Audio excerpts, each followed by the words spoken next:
А сейчас, с вашего позволения, я хотел бы зачитать обращение приветствия участникам третьего международного фестиваля «Великое русское слово» от известного всем депутата Государственной Думы Российской Федерации Константина Затулина, директора Института стран СНГ.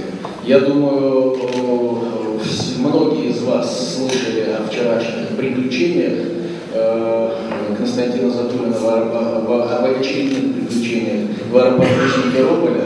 Конечно, то, как поступили с депутатом российского парламента украинские власти, это беспрецедентный случай, вызывающий, я бы сказал, случай. Честно говоря, я вспоминаю только один случай, когда человека не пускают на трап самолета, даже не удосуживаются запустить в зал аэропорта, чтобы проверить хотя бы документы, как это положено по миру. Этот случай был в фильме, если вы помните, «Невероятные приключения итальянцев в России». Больше я, честно говоря, таких случаев не знаю, чтобы прямо на трап не пускали.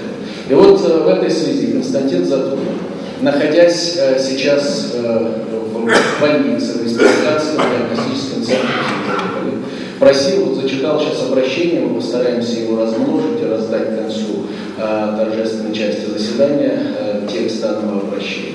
Итак, обращение к участникам третьего международного фестиваля «Великое русское слово» от первого заместителя председателя Комитета Государственной Думы Российской Федерации по делам соотечественников, директора Института стран СНГ Константина Федоровича Затулина.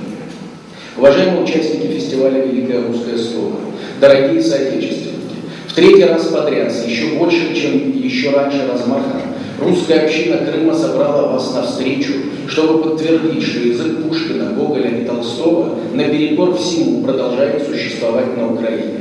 Как вы знаете, у меня не было недостатка в желании выступить на открытии нашего фестиваля. Слава Богу, у нас есть русский язык, и он поможет мне быть среди вас услышанным, если не увиденным.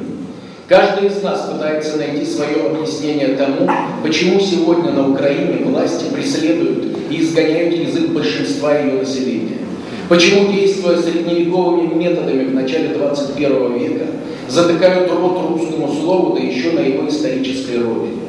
Почему вас, собравшихся здесь отовсюду, но прежде всего из областей юга и востока Украины, пытаются представить пятой колонной, если, конечно, не могут совсем замолчать сам факт проведения этого фестиваля? Мой ответ очень прост. Потому что Россию и Украину оказалось недостаточно разделить государственными границами. Надо еще столкнуть в вопросе о языке наши народы, которые на самом деле есть один мощный православный восточнославянский народ. Забыть это, быть может, в семье не без урода бандеровцев, господ Ющенко и Тернополька. Господин президент Украины как-то очень удачно сказал, что Россия заканчивается там, где заканчивается русский язык. Он просто забыл сказать, что и Украина заканчивается там же. Фестиваль «Великое русское слово», как и всякая деятельность в поддержку родного русского языка в Крыму и на Украине, это не происки Российской Федерации и не тайный план Путина и Медведева. Это вообще не инициатива российского государства, при всем к нему уважении. Это дело памяти, совести и жизни миллионов людей, живущих по всему миру. Может быть, наша история и наш язык кому-то не нравятся, но это наша история и наш язык. И если их будут уничтожать, то придется иметь дело со всеми нами, до последнего человека. Это старая как мир история, и она называется борьбой за свободу. Свободой в разное время вдохновлялись народы, которые в конце концов и составляют нынешнее человечество. Поздравляю вас с тем, что нам выпала честь участвовать в деле, которое, если мы окажемся достойны, сохранит наши имена для будущих поколений, для истории нашего народа. И хочу поблагодарить Службу безопасности Украины и лично Виктора Ющенко за то, что своими неуклюжими действиями они в очередной раз помогают мне быть услышанным, может быть и не только в этом зале. Я знаю, что вся королевская рать на Украине надеется, что у нас в России опустятся руки.